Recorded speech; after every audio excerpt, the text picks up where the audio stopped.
sabem coisa nenhuma.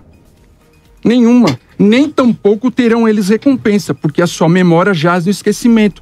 O amor, o ódio, inveja, para eles já pereceram, para sempre. Não tem eles parte alguma do que se faz debaixo do sol. Então veja. Então, mas é justamente isso, embaixo do sol. Exato. Ele está se esperando, ele está dizendo aí que isso é do mundo dos vivos. Sim. E qual é o problema disso? O problema é que o senhor está dizendo que o mundo dos vivos, o que Salomão está dizendo aí, que dorme, que não há qualquer tipo de expressão, sim, que não há qualquer tipo de sentimento. O texto já diz, embaixo do sol, ele está se referindo a esta vida, então, mas e aí não a vinda do como que nós porvir. vamos afirmar que existe um estado inconsciente que as pessoas estão em atividade? Se diz aqui, o texto é claro em dizer que não. E aí Eclesiastes 12, verso 7... Que não embaixo do sol. Não, mas em nenhum outro lugar. Porque nós entendemos que o ser humano é holístico. O senhor defende isso como nenhum outro lugar? Nenhum outro lugar. Como é que o senhor explica a parábola que Jesus contou? Então, nós vamos chegar lá na parábola. Vamos Deixa eu só terminar aqui. E o pó volte à terra como era, e o espírito volte a Deus que o deu. Então, veja, esse sopro que foi dado, essa vida que foi dada, Deus toma de volta. É somente isso que acontece na morte. E o homem não tem consciência de nada. Salomão está afirmando. Veja só, quando nós afirmamos que o homem, existe uma alma, uma entidade que sai do homem, imaterial, nós estamos baseados num conceito dualístico platônico. E isso não tem nas escrituras esse conceito. Não existe isso, esse conceito. Pastor Paulo, e aí, pastor Paulo? É um conceito bíblico ou um conceito platônico? E aí? Agora apertou pro lado de vocês. Por ser uma coisa, não precisa... Pode ser também as duas. Pode ser as duas, né? Não é porque os gregos acreditavam na imortalidade da alma que o cristianismo fez um Ctrl-C, Ctrl-V e copiou todas essas crenças. A crença na imortalidade da alma não está só entre os gregos. O senhor quer dizer, então, que nem toda a crença do mundo... eu vou falar aqui, do mundo esta bíblico, nem todos os conceitos deles é errôneo. Exatamente. Eles podem ter um conceito que se alinha às escrituras, é isso que o senhor está dizendo? Ou vê, eu captei assim meio errado? Você vê no Antigo Testamento, existe um contexto histórico, social e cultural do Antigo Testamento, e esse contexto, por exemplo, tanto a palavra El, que é a palavra para Deus, é um título, é um nome de uma divindade pagã, cananeia.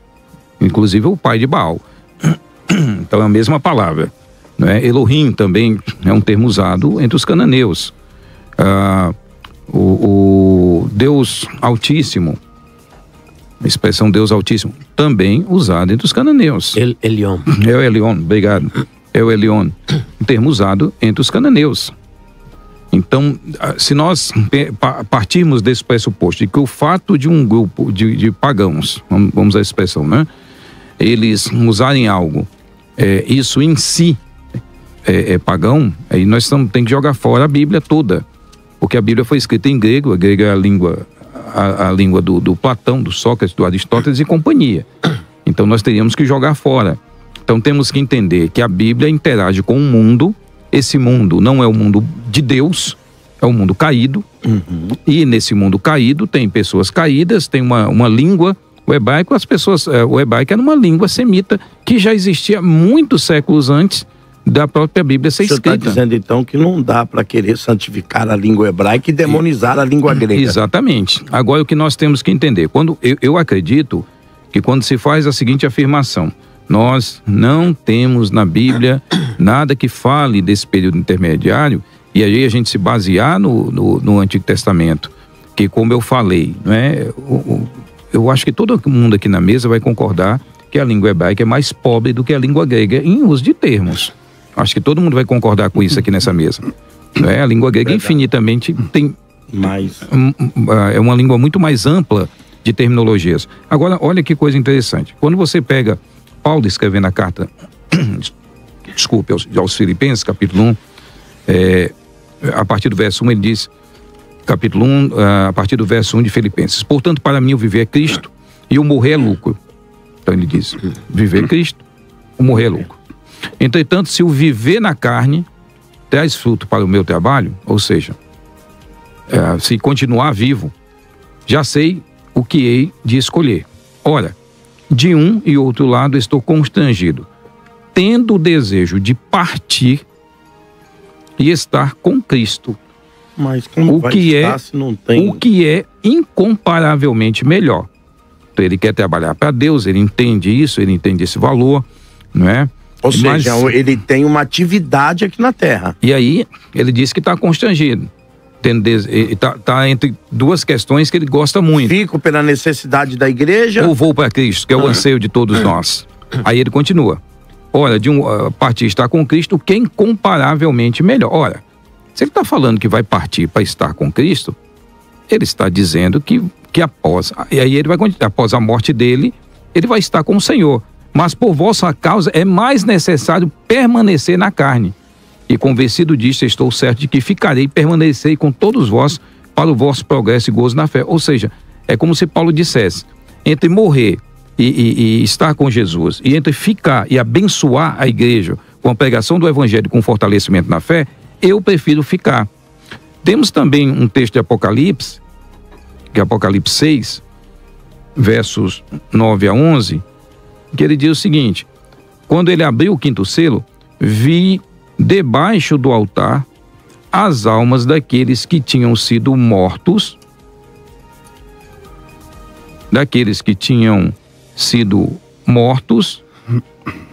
por causa da palavra de Deus e por causa do testemunho que sustentavam. Clamaram em grande voz, dizendo: até quando, ó soberano Senhor, santo e verdadeiro, não julgas nem vingas o nosso sangue dos que habitam sobre a terra? Peraí, pastor, deixa eu te perguntar, porque agora o senhor confundiu a minha cabeça. O senhor confundiu agora. Se não existe qualquer atividade pós-morte física, esses homens estão mortos ou eles estão vivos? Eu estou falando fisicamente. O texto aí está dizendo que eles foram mortos pelo amor de Cristo. Foram mortos. Mortos, por causa da palavra de Deus. Então é um segundo estágio. E aí nós teríamos que ver a questão do sono como uma metáfora da morte. Porque é óbvio, pessoal, você vai dizer... Você vai dizer, o pastor Elias, que um corpo morto e um corpo em sono é a mesma coisa? Claro que não.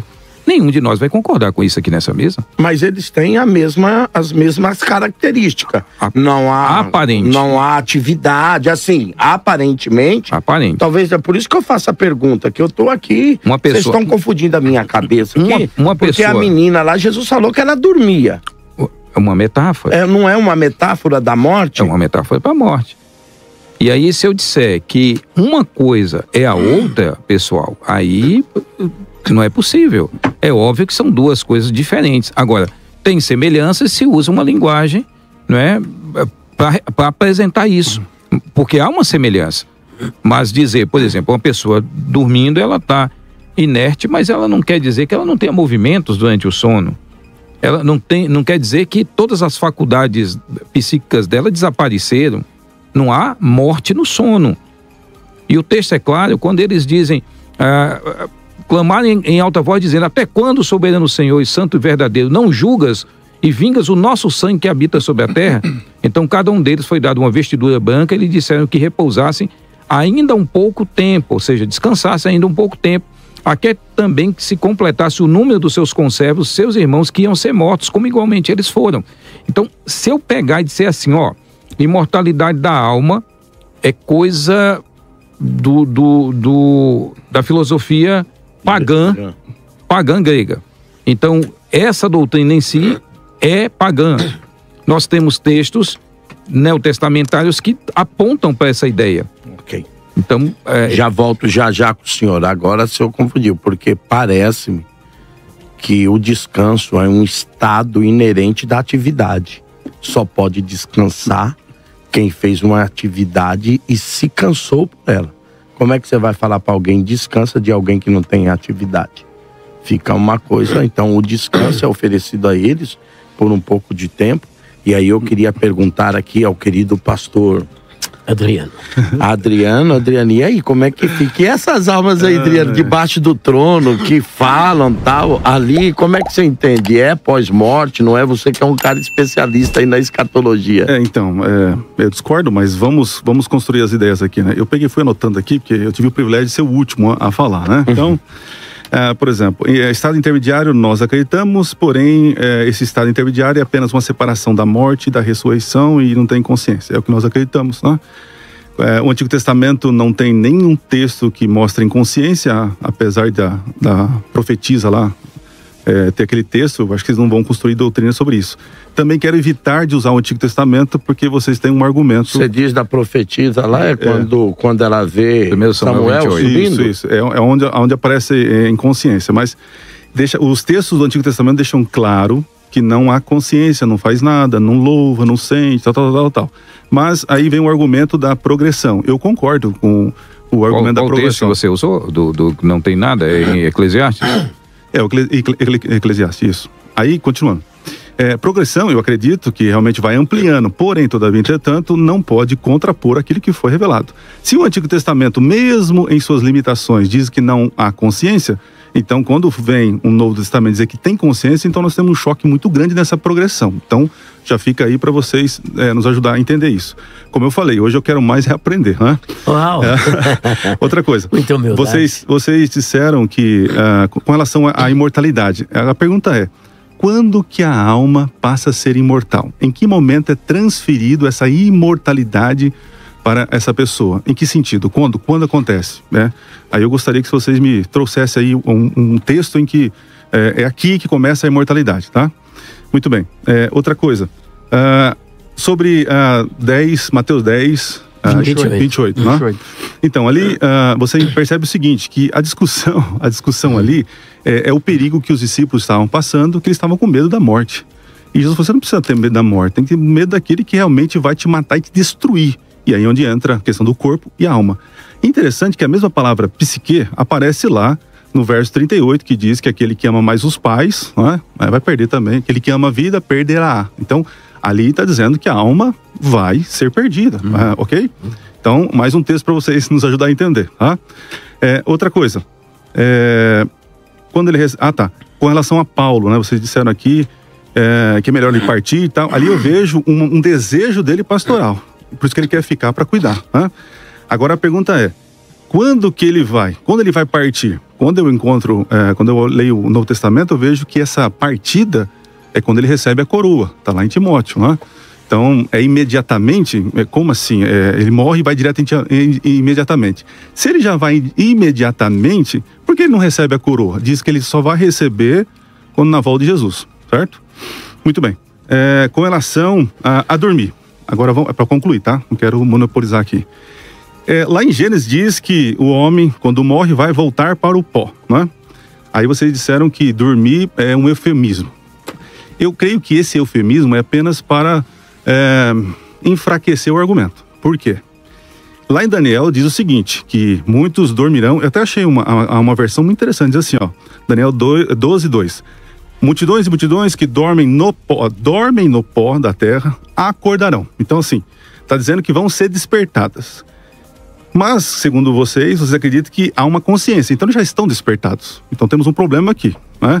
Interessante que dormir e acordar é um contraponto, morte e ressurreição. A Bíblia diz que a solução para o despertamento, para o sono, é a ressurreição. Jesus fala que a garota dormiu. Então, mais uma vez. Aí depois ele fala que Lázaro dormiu. Paulo fala que dormiu.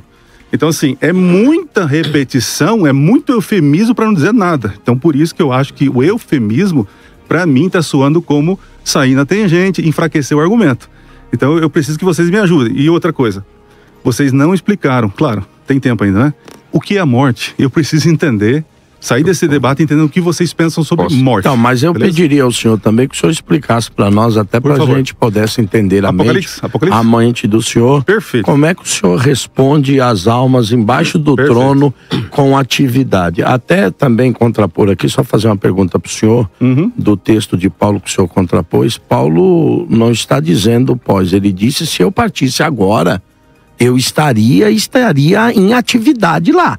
Ele disse se eu partisse agora. Ele não põe isso pro futuro. Disse que é ele melhor, disse né? que é melhor e que teria atividade. Ele não reflete o tempo dessa atividade. A ideia é, se eu partir, a atividade continua. Independente se ela é agora ou se ela é após a ressurreição. É o que está no texto. Então, O texto diz isso. Outra coisa, eu faço a pergunta até para mim entender dessa questão, Bora se lá. tem ou não. O ladrão da cruz, Jesus disse para ele, hoje mesmo estarás comigo.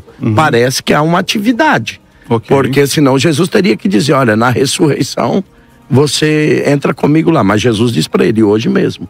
E como é que o senhor explica para nós qual que é a concepção do senhor dessas almas debaixo do trono? Muito bem. Então, para mim é um presente esse texto. Né?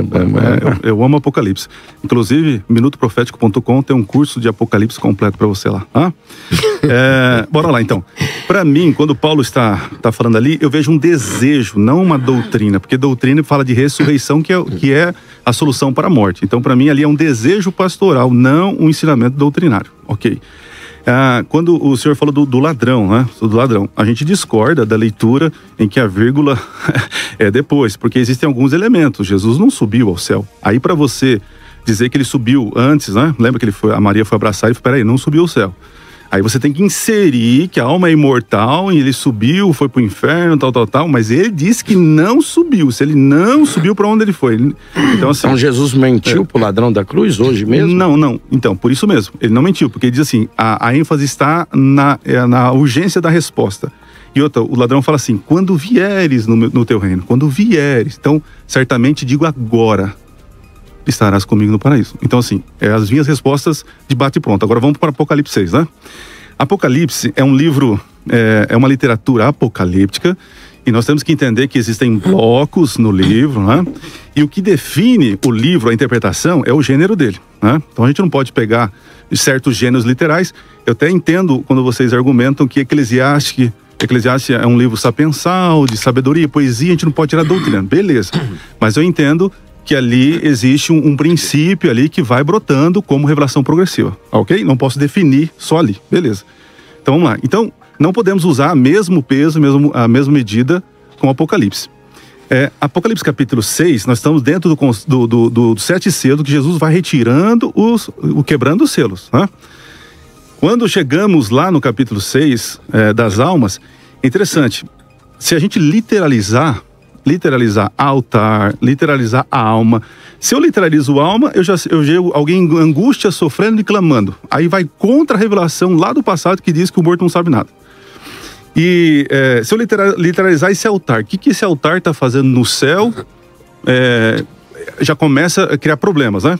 Outra coisa, eu tenho que também literalizar todos os outros selos, porque eu vou literalizar uma coisa, simbolizar outra, literalizar uma coisa, simbolizar outra. No nosso entendimento, ali é um período em que Jesus, ele está ouvindo o clamor daqueles que foram injustiçados por pregar a palavra de Deus. Os mártires, isso aqui a gente concorda, ok? Mas eu não vejo como literais no céu eles clamando, né? Porque isso entraria em contradição com outros textos. Agora, quando você vai para Gênesis capítulo 4, verso 10, o sangue de Caim, de Abel, perdão, ele clama porque algo injusto aconteceu. Aqui é interessante. Deus, Abel ouviu e obedeceu a palavra de Deus. E ele foi injustiçado e morto. Os mártires ouviram e obedeceram a palavra de Deus. E foram injustiçados e mortos. Então ali a questão não é se tem consciência após a morte. É Deus, no momento da história, ouvindo o clamor da injustiça feita contra o seu povo, e ele está se levantando para trazer juízo. Ok. Tá bom? Então, esse é o conceito. Querido pastor Elias. Muito bem, eu vou dar sequência àquilo que eu comecei a desenvolver, porque são tantos argumentos, se você for trabalhar cada um, é impossível num debate como esse. Mas eu quero prosseguir aqui com Mateus capítulo 10, versículo de número 28. O Senhor Jesus disse, não temais os que matam o corpo, mas não podem matar a alma. Com essa palavra, em primeiro lugar, Jesus está dizendo que o homem não é uma alma, mas ele tem uma alma. Segunda verdade aqui explicitada, que fica óbvia e ululante e gritante no texto, é que essa alma é imortal. Então, primeiro, ele tem. Isso contrariando toda a perspectiva holista e monista. Jesus aqui ele mostra de forma clara, óbvia, que o homem tem uma alma, porque o corpo morre, mas a alma não morre. E em seguida nós entendemos que esta alma é imortal, visto que o homem não pode matar. Terceiro lugar, ele advoga que há um estado intermediário, e até me causa estranheza o fato do nosso amigo dizer que acredita que existe um estado intermediário, e é a primeira vez que eu vejo um aniquilacionista advogando o estado intermediário. Se tem um estado intermediário, alguém está nesse estado intermediário. Eu disse, desculpa, depois eu falo a minha fala, mas não é de lugar geográfico. Eu falei de período de separação. Sim, então, mas existe um estado intermediário. Separação, sim, não agora, local. Que o homem tem uma alma, aí a questão é a seguinte: mas esta alma, ela morre, isso na versão aniquilacionista, porque somente Deus é imortal e somente Ele possui a imortalidade. Deus, entre os seus muitos atributos, existe um atributo que chama-se aceidade. A aceidade significa de si mesmo e por si mesmo. Significa que Deus é todo-poderoso de si e por si. Ele é atemporal de si e por si. Todos os atributos comunicáveis e incomunicáveis na divindade é algo que é essencial na divindade. Ao passo que a imortalidade é uma concessão divina. Assim como o amor também. Olha o que João diz: filhinhos, nós podemos amar. Por quê? Porque Deus nos amou primeiro. E Deus é amor. Então tudo isso é uma concessão divina, e a imortalidade, de igual modo, é uma concessão divina. Portanto, fica aqui claro nas palavras do Senhor Jesus. E acrescentando ainda esse texto de Mateus 10, versículo de número 28, nós temos a questão do ex-ladrão na cruz.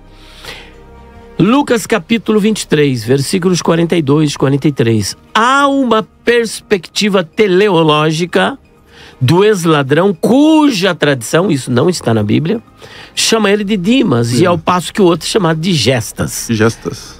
Então não está na Bíblia isso é uma tradição. Dimas, que também é apelidado de bom ladrão pela Igreja Católica, né? Eu nunca vi um ladrão bom, mas parece que isso é uma teologia do lista, né? Então, o ex-ladrão da cruz, ele diz: Senhor, lembra-te de mim. Tem tradução que diz: quando entrares no teu reino, e a outra, quando vieres no teu reino. É interessante analisar uma perspectiva dele, porque aqui o que há é uma visão fenomenológica. A visão fenomenológica, ela parte da perspectiva do observador e não da realidade. A perspectiva do observador é que é algo somente para o futuro, e que não poderia ser para aquele exato momento. Jesus contraria essa visão fenomenológica e dá para ele um initivo e coloca ele no centro da questão. Falou: hoje você estará comigo no paraíso. Mas aí vem o argumento: mas como é que ele poderia ter levado o ex-ladrão na cruz no mesmo dia ao paraíso, visto que no terceiro dia, que é no domingo pela manhã, Maria Madalena vai agarrar e diz: não me toques, ou deixe de estar me agarrando, porque eu ainda não subi para o Pai.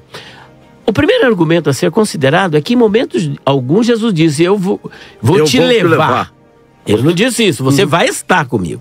Mas ainda que ele dissesse: eu vou te levar, tá tudo certo, porque ele não tem o mapa, o Waze do céu. Assim como o rico não tem também o mapa do inferno para saber o endereço. Não tinha como ir sozinho. Então, de certa forma, ele foi levado. Hoje estarás comigo no paraíso. Mas como? Nós temos que partir da perspectiva da cristologia. Na perspectiva cristológica, eu acho que todos aqui concordamos que Jesus tem uma natureza teantrópica. Sim? Uma natureza teantrópica. E dentro dessa perspectiva da natureza teantrópica, nós temos também o conceito da união hipostática. Ou seja, ele não somente é Deus homem, mas estas duas naturezas se relacionam com uma só pessoa. Então Jesus, quando ele diz: deixa de estar me agarrando, porque eu ainda não subi ao paraíso, ainda não subi para o Pai, significa que eu ainda não fui com esse corpo glorificado para o Pai.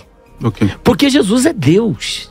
Sim. Ele é Deus. E qual o problema dele levar o ex-ladrão na cruz como Deus?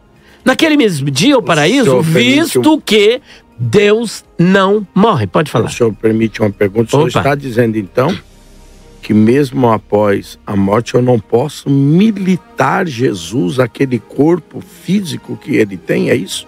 Ou seja, se ele quiser, por ele ser a pessoa de Deus, ele não está limitado a deixar de fazer aquilo que ele prometeu. Aquilo que ele prometeu, porque o corpo não está lá. O corpo foi para a sepultura, como nós temos testemunho. Ele foi para a sepultura, não se corrompeu, mas a divindade não morreu. Agora tem outra coisa que nós entramos aqui. A pergunta é, Elias, a divindade pode agir fora do corpo de Jesus? Olha, alguns vão me acusar de nestorianismo, mas nós não temos aqui uma perspectiva nestoriana. Nós estamos discutindo esses conceitos dos primeiros séculos. Fato é que para nós defendermos a união hipostática, não tem como nós defendê-la sem acreditar na imortalidade da alma. Porque a alma é uma entidade imaterial e imortal.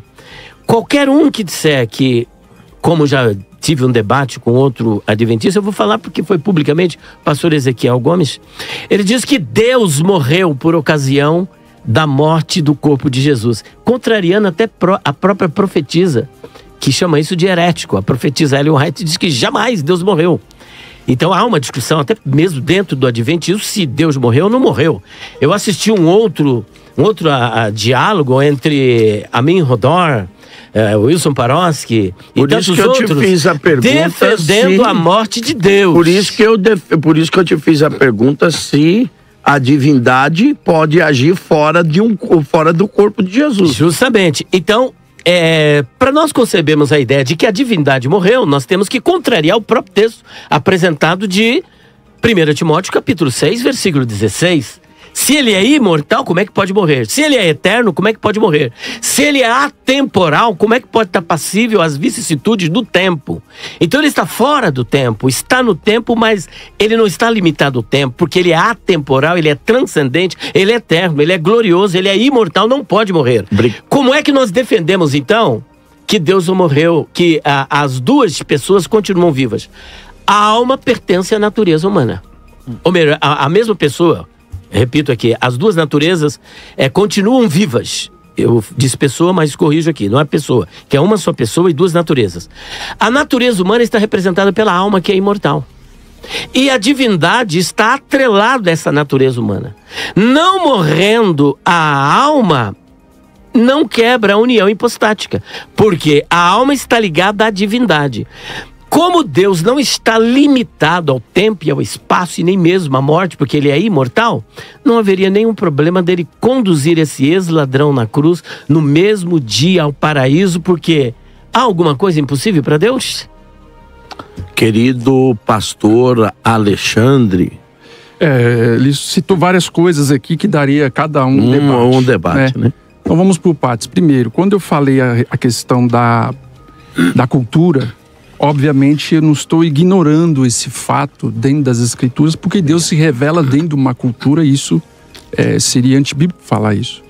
Agora, o que nós temos que entender é o seguinte: os conceitos que são revelados pelos profetas, pelos apóstolos, eles são muito bem fundamentados até para que não haja confusão para eles.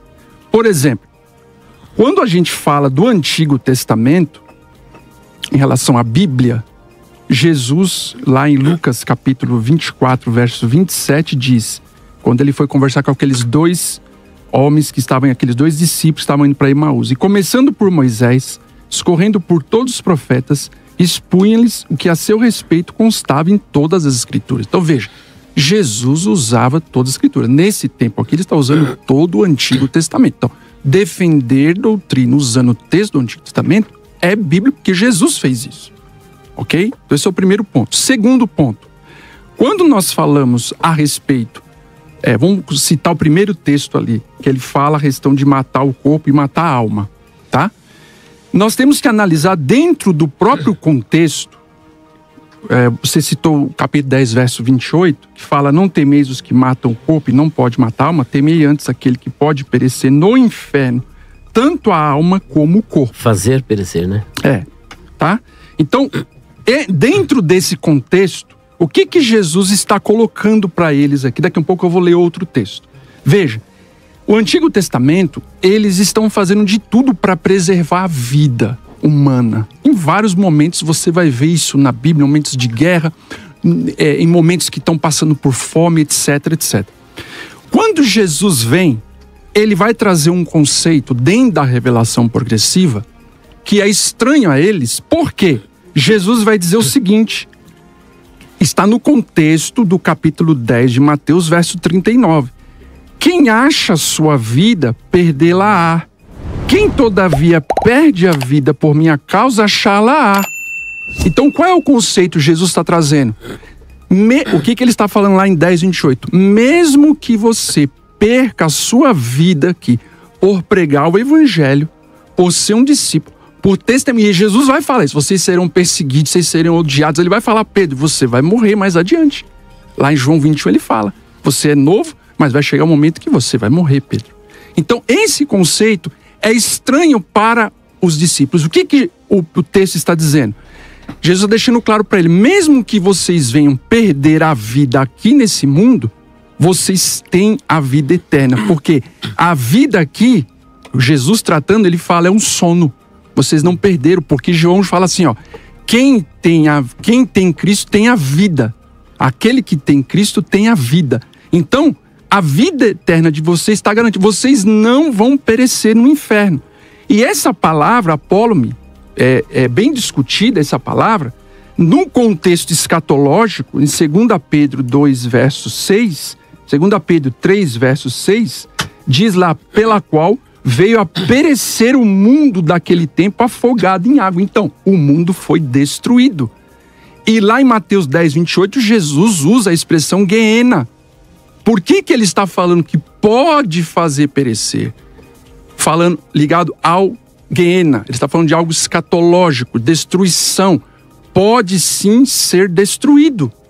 Ele está falando, deixando claro. Vocês não serão destruídos. Vocês podem perder a vida, porque eles estavam temerosos em relação à vida, tá? Quando você vai aqui em Lucas, que é um texto paralelo a esse que o pastor citou, no capítulo 12, no verso 4, diz, digo-vos, pois, amigos meus, não temais os que matam o corpo, e depois disso nada mais podem fazer, tá? Aí o verso 5, eu, porém, vos mostrarei a quem deveis temer. Temei aquele que, depois de matar, tem poder para lançar no inferno. Olha aqui, ó. É claro o texto. Sim, digo-vos, a esse deveis temer. Então, as expressões, elas são muito claras. O que Jesus está deixando claro em Mateus 10, 28. Ainda que você venha perder a sua vida aqui nessa terra, por amor ao meu nome, por me servir, por pregar o evangelho, vai vir perseguição feroz para cima da igreja do primeiro século. Vocês não vão perder, porque quem tem o filho tem a vida. Só isso Jesus está dizendo. Okay. Agora, ele citou o texto, óbvio, ele colocou aqui, se quiser deixar para mais adiante, sobre a questão do ladrão da cruz, né? A gente pode falar agora, né? ou mais para adiante? Não, porque aí eu monopolizo o tempo só no senhor. Querido pastor Paulo.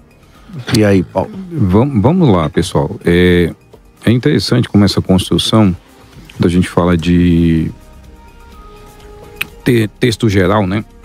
Quando nós falamos dessa questão da revelação geral, é interessante que a gente sempre olha para o Novo Testamento, mas tenta colocar a métrica do Antigo, na ideia de que se eu coloco a métrica do Antigo, então eu tenho que harmonizar.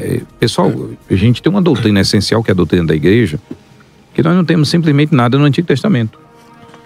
Ah, mas Deus, ele tinha falado que é o Deus de todo mundo, é o Deus de todas as nações, desde o Israel antigo e tal. Sim, mas não tem um conceito de igreja. Você não tem um conceito de igreja formado.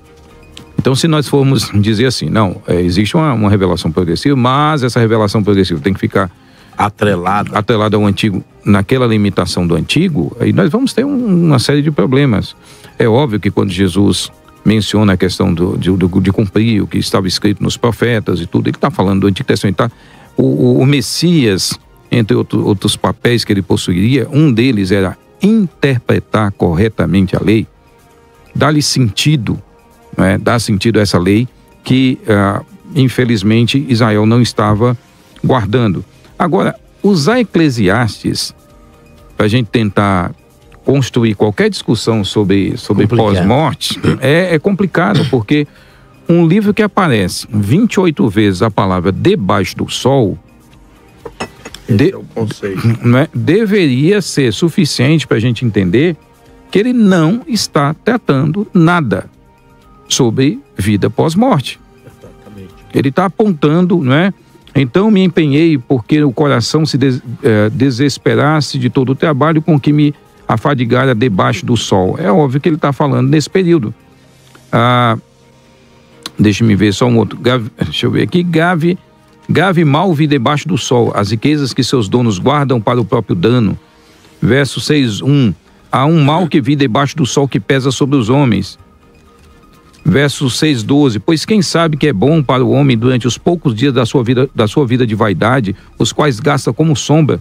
Quem, pois, declara ao homem o que será depois dele debaixo do sol?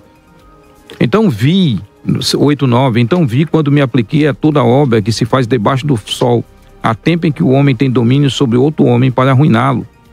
Verso 8:15, então exaltei eu a alegria, porquanto para o homem nenhuma coisa há melhor debaixo do sol do que comer, beber, alegrar-se, pois isso o acompanhará no seu trabalho nos dias da vida que Deus lhe deu debaixo do sol.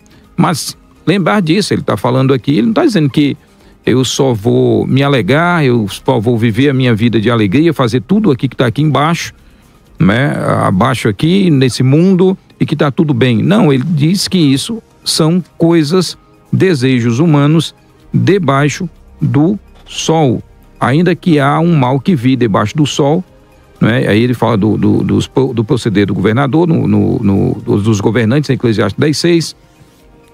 Então, dizer que o fato de a Bíblia falar de debaixo do sol, aliás, usar Eclesiastes para qualquer discussão sobre alma, no sentido que os imortalistas aplicam, é nonsense, né? É um negócio meio sem sentido, porque o texto, é claro, abundantemente usa a expressão debaixo do sol para se aplicar. O que ele está falando? Ele está falando da vida humana, dessa vida fútil, vazia, do cara trabalha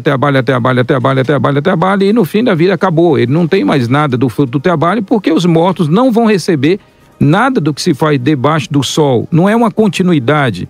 Eles vão ser julgados pelas suas obras, de acordo com o que foi feito, e não há uma continuidade no paraíso das coisas da terra. Não é uma continuidade dessas crenças ou dessa vida do lado de lá. Então esse é um aspecto curioso da nossa análise aqui. A questão de Apocalipse ainda, né? Literalizar a alma, angústia, altar no céu.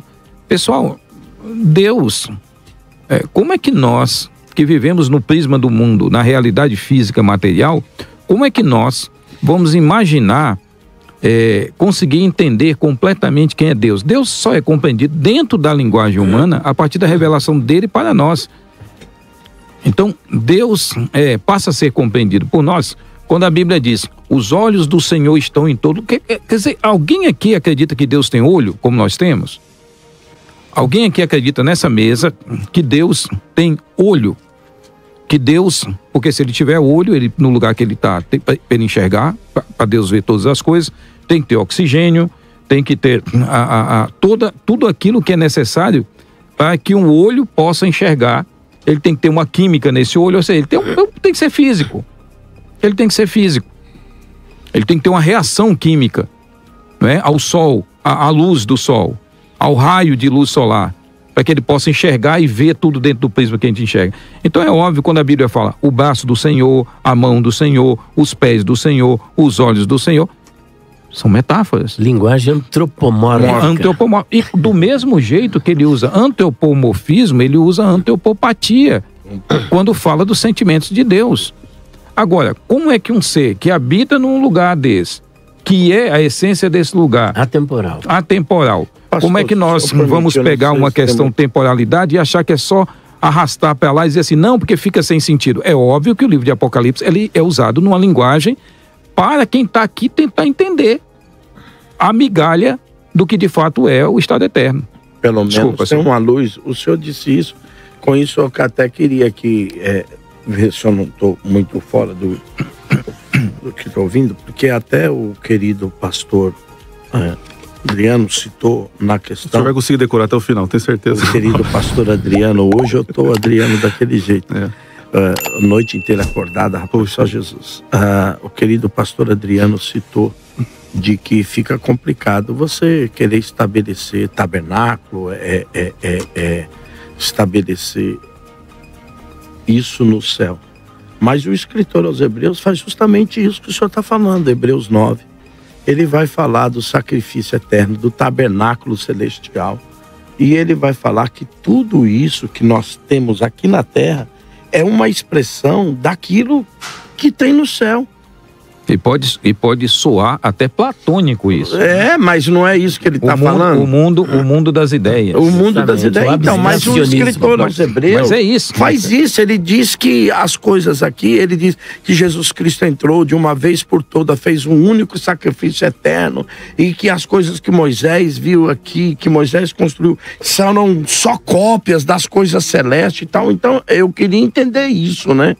Que parece que o mundo espiritual está usando uma linguagem para que nós, os humanos, pudéssemos entender. É isso, mais ou menos, professor? E não, isso, sem dúvida nenhuma. Agora, nós temos um aspecto curioso que, às vezes, se coloca num debate como esse, em oposição, Estado versus local. Mas por que Estado versus local? E por que não Estado e local? Por que nós temos que colocar Estado versus local? Não, aqui está falando de Estado, então não é local. É local, portanto não é Estado. Olha, como eu posso estar em estado de felicidade se eu não estiver num lugar, num local que propicia isso? Onde essa felicidade existe, onde eu posso obter essa felicidade. Então eu tomo muito cuidado com essa ideia, às vezes, da gente olhar essas questões de uma forma de oposição, dualismo, sabe? Ou é A, ou é A, ou é Z. Então não pode ser A e Z complementando e estando dentro dessa revelação. Então nós temos, não há necessidade nenhuma, ao meu ver, de falar assim, não, Jesus está falando de um estado, não de um local. Olha, como nós vamos pensar em estar um estado de felicidade eterna sem a presença do Deus, e quando a gente fala presença, nós estamos falando de um local, onde Deus que propicia tudo isso. Será que é por isso que ele foi construir uma cidade celeste com coisas que geram felicidade, ruas de ouro, não é? Que, ao meu ver, também são metáforas de dizer assim, é um lugar esplendoroso. Não que tem rua de ouro. Quando a gente chegar no céu, a gente vai olhar e vai dizer assim, não me falaram nem uma metade. Do que era. Vai ser mais ou menos, o senhor vai se revelar lá como a rainha de Sabá, lá vai ficar... Nada. Não é nem a metade, é um 0,000 alguma coisa. O João escreveu legal. Deixa eu voltar aqui com o querido pastor Adriano. Então vamos lá. Então olha só, o pastor Elias usou dizendo que o ladrão, ele teve ali uma visão... O ex-ladrão. O ex-ladrão fenomenológica, né? O boladão. E que aí Jesus corrige ele por ter usado essa visão, porque era a visão dele curta ali do momento e tal. Ok. Só que aí o Paulo Sérgio contrariou o próprio colega, né? Porque ele falou que Eclesiastes, né, é uma visão fenomenológica a partir de quem está na terra. Então peraí, quem Não, repete de novo, para eu entender onde é que está onde é que está a contradição de termos aí. Então vamos lá. O senhor entende que lá em Eclesiastes é uma percepção fenomenológica? Ele fala assim, debaixo do sol, claro, ele tem uma visão curta daquele estado, então logo ele entende que todo o universo, para nós é fácil a gente olhar para o passado e ver que a gente sabe que tem um universo e tal, blá. Ele não, ele tá ali, é igual o Josué quando diz assim, e a terra, o sol parou. Então assim, o argumento de dizer que é uma apenas é só debaixo do sol, não, porque ali é uma visão fenomenológica, né? Ele tem uma visão curta, mas ele está tentando referir a tudo, todos que dormem, todos que vão para a sepultura, é inconsciência, né? Então assim, aí porque o pastor usou... São duas verdades que estão sendo apresentadas. Eu falei da perspectiva dele. Ele falou, quando vieres no teu reino. Então perceba que, diferente de Salomão, ele tinha uma ideia de que havia um futuro além do sol. E Salomão, ele está militando apenas no deixa eu ver aqui, Tahat Hashamesh, debaixo do céu, e Tahat Hashamayim, debaixo do sol e do céu, e Tahat Hashamesh, debaixo do céu. Ele tem essa visão debaixo do céu, tanto é verdade que no próprio texto que o pastor Alexandre apresentou, você vai ver que lá não tem recompensa depois da morte. Como é? Não tem recompensa nenhuma. Deixa eu voltar aqui. Se não tem recompensa, então no próprio texto vocês vão negar a recompensa final. Tá? Não há contradição. Não há contradição. É que eu entendi contradição. Não, são duas perspectivas. Aí acontece, quando você vai para Salmo, também diz que não, lá ninguém louva o Senhor. Então lá também não dá certo, não serve. Então beleza. Agora eu vou prosseguir. Outra coisa. Até agora eu não entendi o que é morte, gente. Eu entendi o que é morte. O discurso do pastor Elias sobre Jesus ter a alma, tal, eu não encontrei um texto agora. Eu preciso desse texto para dizer, né? E onde começa a imortalidade da alma? Em que momento? É no nascimento? É antes? Depois? Quando que é que a alma ela é imortal? Eu não tive essa resposta. Eu preciso entender para poder continuar o debate. Porque esse não é o debate. Onde começa. Mas se existe ou não imortalidade, se existe consciência. O debate gira em torno da consciência da alma. Se tem ou não. Mas peraí, então a pessoa está viva agora? Isso quer a minha resposta? Se a pessoa está viva agora, então a alma é imortal, tá? Agora aonde está o espaço, o local, aonde essa pessoa está geograficamente, onde está o texto? Então vamos lá, então. Não, mas já foi falado. Você quer para eu responder já. A gente está usando pouco tempo aqui, né? Muito bem. Outra coisa, vamos para o Apocalipse. Eclesiastes não vale, porque Eclesiastes é isso, tal. Ok. Aí vamos para o Apocalipse. Tá lá debaixo do sol. Mas quando o senhor diz que Eclesiastes não vale, o senhor cria um espantalho. E não é isso. Não é que Eclesiastes não vale. O que eles estão falando é que Eclesiastes não está tratando da vida além. Após a morte. Pós-morte. Ele está falando que o texto trata de vida. Ele está falando sim. Ele está falando que a pessoa volta ao pó. Não tem consciência, não sente alegria, não tem isso. Peraí, ele volta ao pó. Peraí, o que nós estamos falando? Peraí, eu não disse, estado intermediário para nós, ele é o sono da alma. Não, eu não disse pro senhor que o texto diz ou não. Eu disse pro senhor que é perigoso no debate, porque você cria um espantalho, que eles não estão dizendo que Eclesiastes não serve. Não, ele não disse que não serve. Só um pouquinho, para o debate não serve. Ele diz que aquele argumento não serve, porque segundo a interpretação deles, ele está tratando de então é a interpretação dele. Então, agora o senhor pode botar a sua interpretação. Mas eu falar que o texto bíblico não serve, eu estou anulando foi a forma de expressar, pastor. Vai lá, pastor. Ele está falando para essa mas são expressões que causam espantalho. Aí tem que tomar cuidado, querido pastor. Então deixa eu reiterar. Me desculpa com relação a espantalho. É que quando eu falei não vale para o argumento sobre consciência após a morte. Correto. Não quis de maneira alguma denegrir alguma coisa, tá? Por isso que eu tô falando, eu tô aqui para aprender, tá? Então eu preciso saber o que é morte, quando começa a imortalidade, beleza? O símbolo do Apocalipse. Isso aqui é um tema que eu amo, né? E olha que interessante, pastor. O senhor falou assim, não, mas ali é um símbolo tal, mas que aponta para uma realidade. Você foi nessa direção, né, pastor? Beleza, muito bem. Eu disse aonde aponta a realidade. Porque as almas que estão clamando apontam para a injustiça, e eu peguei um texto lá de Caim, de Abel, que o sangue dele clama por uma injustiça, né? Então assim, eu creio que é um símbolo, porque no próprio começo do livro... Alma e sangue então são a mesma coisa. Oi? Alma e sangue são a mesma coisa. Mas eles... Não, então, olha só. Há um clamor ali. A questão é que eles foram sacrificados. Abel foi sacrificado. Houve um clamor por injustiça. Ali os mártires estão clamando por injustiça. Então, existe um símbolo que aponta para uma realidade. Eu não acredito que o símbolo é a realidade. Entende? Eu concordo com o senhor. O símbolo aponta para uma realidade. Então, eu estou mostrando qual a realidade. A realidade é uma injustiça que está acontecendo com os mártires. Ok? Muito bem. Agora, eu preciso saber aonde é o local do estado geográfico. Eu preciso saber onde é, ok? E termino com mais uma pergunta, né? Por exemplo, Jesus diz o seguinte, ele fala assim, que o coração de vocês não fique angustiado, na casa do meu pai é muita morada, concordo, beleza, pleno. Só que ele fala assim, quando eu for e preparar um lugar, voltarei e receberei para mim mesmo, para que onde eu estou, vocês estejam também. Peraí, se os discípulos que já morreram na fé, já estão lá, partiram, tá lá, então por que Jesus fez essa promessa, que só vai receber eles quando ele voltar? Então eu preciso entender essa questão. Ótima essa. E a outra pergunta: aonde nas escrituras esse sopro ele é vivo fora da entidade do corpo material? Em que texto que existe que a alma ela é imaterial? Aonde isso? Porque voltamos para a questão dos gregos. Eu concordo que a Bíblia é uma correção dos conceitos equivocados gregos. Concordo. Por exemplo, logos. Logos, João está corrigindo, beleza? Então vamos lá. Todas as palavras do Novo Testamento Grego. se encontram na língua grega. Então, perfeito. Mas, Sim, mas só um problema, só um ponto. Todas. Aqui. A tradução, eles traduziram o que Jesus falou. Jesus está falando em aramaico. O que eu estou colocando é o seguinte: não é engessando e Deus revelou tudo fora da cultura. Não foi isso que eu disse. A questão é o seguinte: nessa revelação, por exemplo, as palavras elas têm um cunho muito importante, principalmente alma, ok? Paulo vai usar pouco a expressão psique. Se eu não me falho a memória, 13 vezes, muito pouco. Por quê?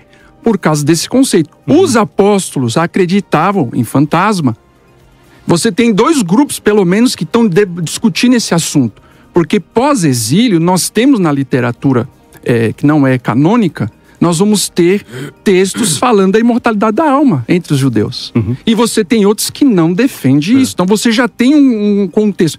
Os autores do Novo Testamento, eles vão se revelar dentro de uma cultura, tudo certo. Só que os conceitos, veja só, o que eu estou falando é o conceito, a crença não pode ser diferente do Antigo Testamento. Senão nós temos 2 teologias. Mas espera um pouquinho. Mas espera um pouquinho. Uma pergunta que eu faço aqui. O conceito do Antigo Testamento, eu não estou dizendo o conceito bíblico. Eu estou dizendo o conceito que os judeus entendiam disso. Ele é bíblico? O conceito judeu é bíblico? Bom, porque você tem fala o Antigo Testamento? Tem um conceito bíblico e tem um conceito interpretativo. Do que eles interpretaram e do que eles entenderam. Eu termino e jogo a bola que algumas vezes Jesus contrapôs deixa só o pastor que eles diziam. Terminar, senão ele não conclui a fala. Não vou atrapalhar você. Obrigado. Vai lá, Adriano. Eu senti saudade do Joaquim agora. Adriano. Um abraço, Joaquim. Então vou concluir aqui, ó. Então, existem algumas perguntas que eu fiz, tal, de Jesus agora, tal, beleza. Com relação aos conceitos, o Hades, do conceito grego, ali há uma consciência, mas no conceito Sheol, que palavras paralela, não tem consciência. Tártaros, no conceito grego, é lugar de punição dos anjos, dos demônios, dos negócios lá, e Guiena, que não tem esse sentido. Então eu vejo uma correção. E por último, Hebreus, quando o senhor tocou que Hebreus fala de uma parábola, tal. O autor, ele não está em êxtase como João, que foi arrebatado em espírito, porque ali ele está escrevendo e explicando. A literatura dos Hebreus, o livro de Hebreus, é diferente do Apocalipse, né? Então ali em Apocalipse é um símbolo, é um código, é um semaino que revela o eterno, o divino, o futuro. Já em Hebreus é diferente, então não podemos comparar, que ali está falando de santuário, lá é outra coisa, né? É isso. Obrigado, gente. Aí é com você, pastor. Comigo? Deixa eu ponderar.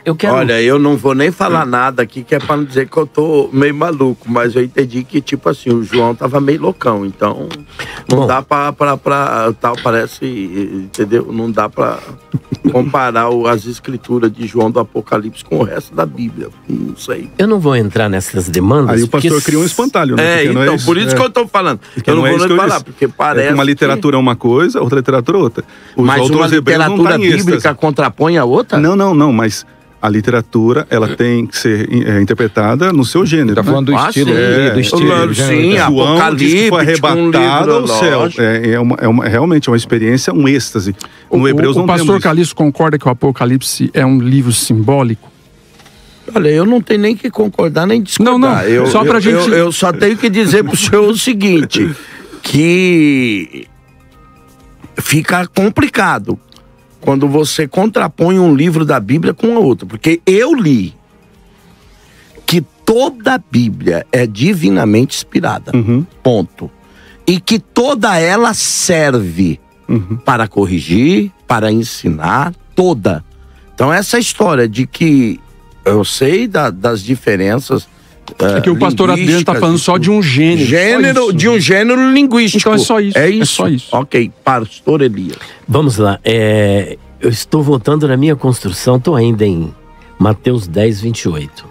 Mas, pastor, o senhor não me perdoe. É que ele fez uma pergunta pro senhor. O senhor me perdoa interrompê-lo? Pois não. Mas até para que não tenha uma ideia de que os senhores estão fugindo, qual que é a sua concepção de morte?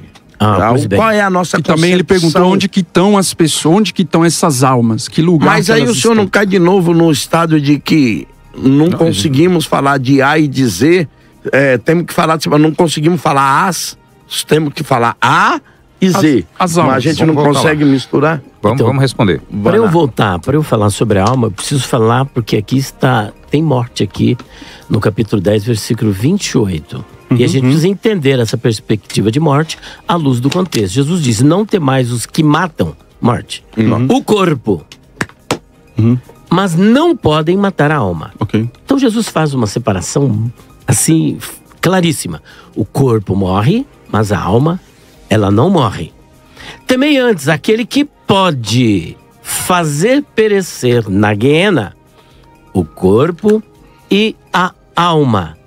Agora, a alma aqui significa o quê? Pelo que eu pude entender, para ele significa vida. Se alma significa vida, há uma contradição. Porque mata o corpo, na visão holística, acabou tudo. Só que ele diz que não pode matar a vida. Como é que alguém pode fisicamente morrer sem perder a vida? É contraditório. Agora eu ia para a passagem de Lucas capítulo 12, que ele usou para contrapor a argumentação da imortalidade da alma, mas vamos para a questão da morte. A palavra morte, ela não pode ser engessada como alguns engessam. Ela tem 3 perspectivas. Quando Deus diz assim, olha, de toda árvore que está no meio do jardim, vocês podem comer livremente. Mas da árvore do conhecimento do bem e do mal, que está no meio do jardim, dela não comerás. Porque no dia que você comer, o que vai acontecer? Vai morrer. Vai morrer. Eu devolvo agora, como uma êutica socrática para vocês, a seguinte pergunta. Eles morreram naquele mesmo dia que comeram? Pode responder, pastor. Veja, é só sim ou não? Nós entendemos assim, ó. Veja. Sim ou não, pastor Adriano? Veja só. Eles não morreram. Não morreram. Então Deus mentiu? Não. Porque Deus disse que morreria. Você disse que não morreram, então ele mentiu. Então, eu sei que você queria fazer isso, por isso que eu provoquei e dei a liberdade. Então, já que você já contrapôs, você precisa deixar, então, a gente explicar com relação à sequência do processo que Deus ia lidar com o pecado. Não, é no dia. No dia que você comer... Pecar certamente, você vai morrer. Certamente, ó. Mut. Então, a serpente você tem vai razão. Morrer. A serpente acertou. O senhor é que disse que ela tem razão, porque o senhor disse que não morreu. Não, peraí. É que você tá colocando palavra na minha boca. Não, o senhor acabou de falar. Não morreram. O morrer, alguém pode rebobinar isso. O morrer, você vê que houve uma consequência. É uma consequência. Eles pegaram, eles até tentaram fazer as folhas lá. Permite me responder? Permite? Senão você vai entrar no meu tempo. Era só sim ou não? Eu não quero fazer. E também tem a visão dele. Vamos lá. Eu vou responder com um texto de Romanos 5, verso 20. Sobreveio a lei para que avultasse a ofensa, mas onde abundou o pecado, superabundou a graça. Veja, o pecado entrou no mundo... Não, mas é a morte que nós estamos falando, não é de pecado. Calma aí. Mas o salário do pecado é a morte, pastor. Então fale da consequência e não da causa. Porque aí já inverteu também. Então deixa eu falar. Olha só. Nós temos que entender o seguinte. Por que eles não morreram? Porque a graça se manifestou perdoadora. Deus revela o proto-evangelho em Gênesis 3,15. Então eles não morreram. Então, veja só. Eles deveriam morrer instantaneamente. Porque Deus falou. Só que a graça, Paulo está falando, a graça entrou.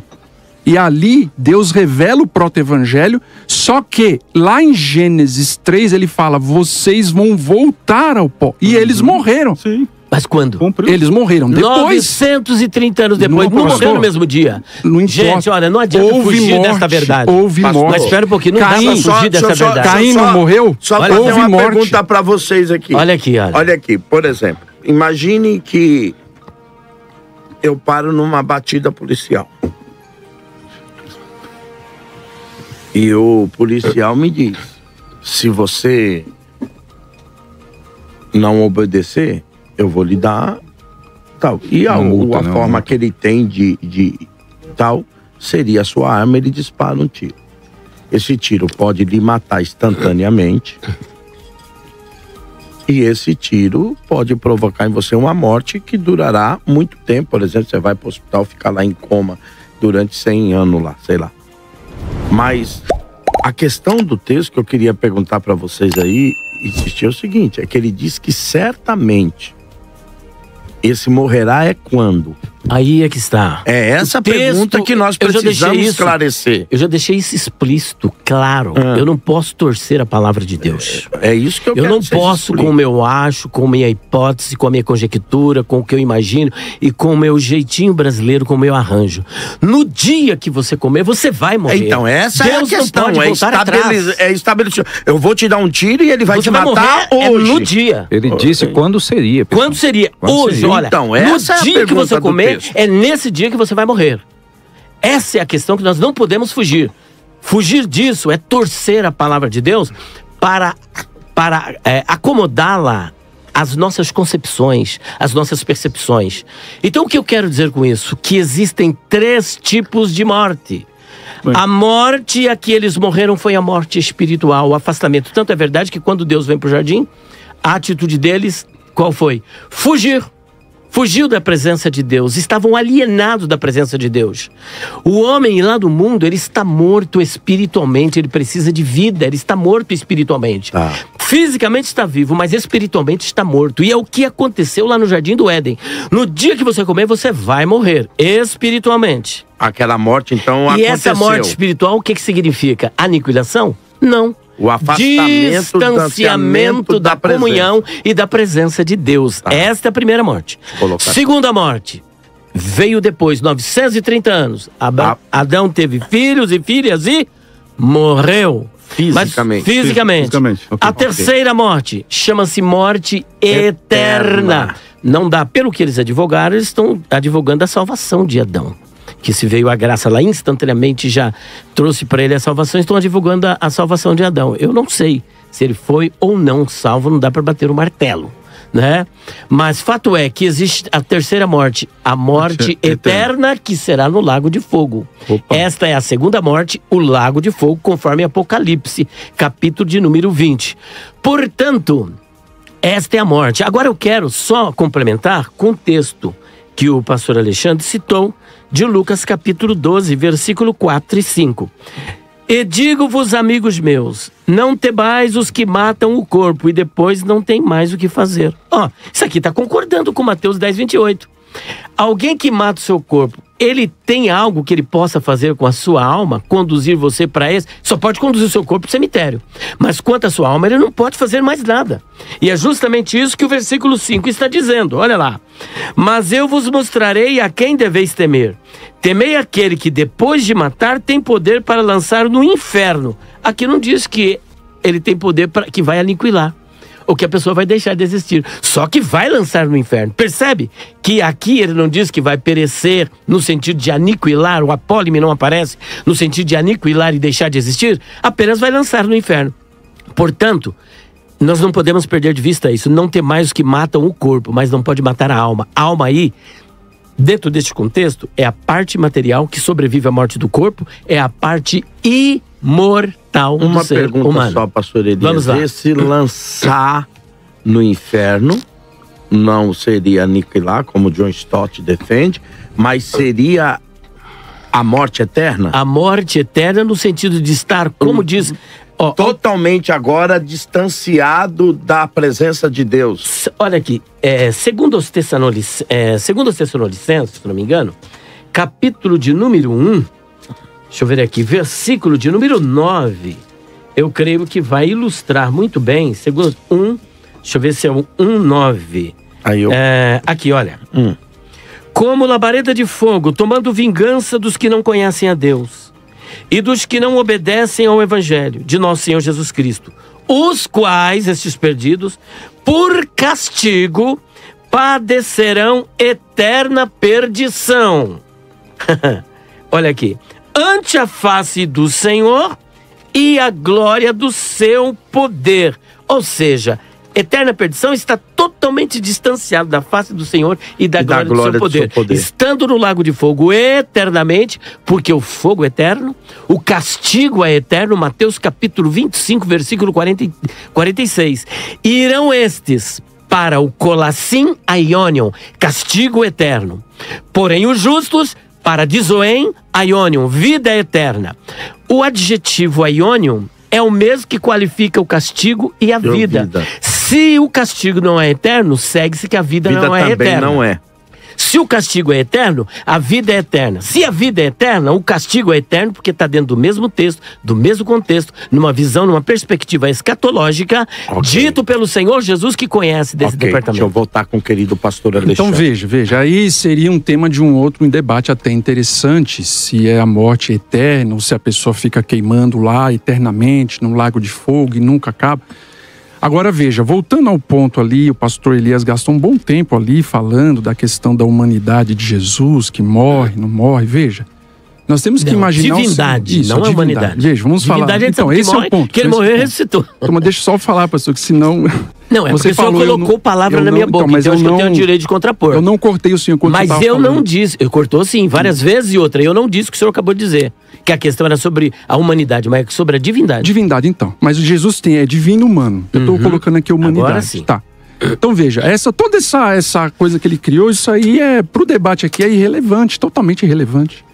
Porque nós estamos entrando numa discussão teológica sobre a divindade, humanidade de Jesus, que é um outro tipo de discussão.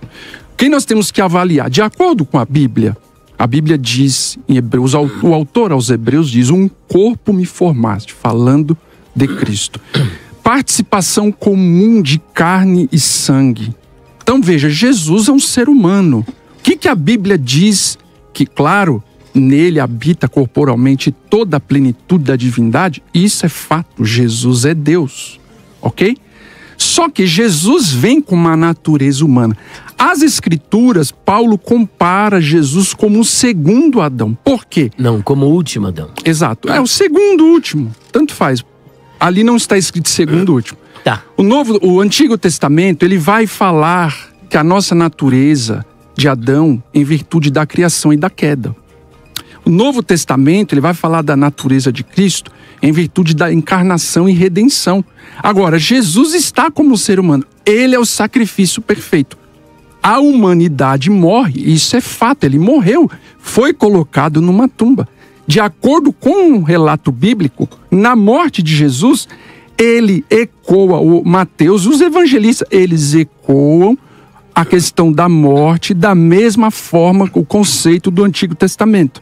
Porque diz o seguinte, Mateus 27, verso 59. E Jesus, clamando outra vez com grande voz, entregou o Espírito, a vida que estava nele. Ok? Nós estamos falando da humanidade. Humanidade. Essa questão é um grande mistério. Você discutir a divindade, humanidade, é uma discussão que não tem fim, não se finda essa discussão. Jesus está ali. A ele morrer, ele se oferece como sacrifício perfeito. E ele vai ressuscitar ao terceiro dia. O que o texto bíblico diz em relação ao ladrão da cruz? Eu ainda não subi para o meu Pai. É as palavras de Jesus. Aqui nós não estamos conjecturando se é assim ou não. Nas palavras de Jesus, ele está dizendo, eu não subi ao Pai. Logo, ele não foi ao paraíso naquele dia que ele fala para o ladrão da cruz, ok? Então, esse é um ponto muito claro. Segundo ponto, quando nós estamos falando do ladrão da cruz, é um texto que aparece ali, obviamente, quando Jesus ele fala sobre isso, até é interessante a gente até ler o texto, em Lucas 23, lá no finalzinho do Evangelho de Lucas, no verso 43, ele vai dizer o seguinte, e acrescentou, Jesus, lembra-te de mim quando vieres no teu reino. Então veja, eu não posso pegar o verso 43 e isolar ele, ficar martelando, não. Ele está falando o seguinte, quando vieres no teu reino, ok?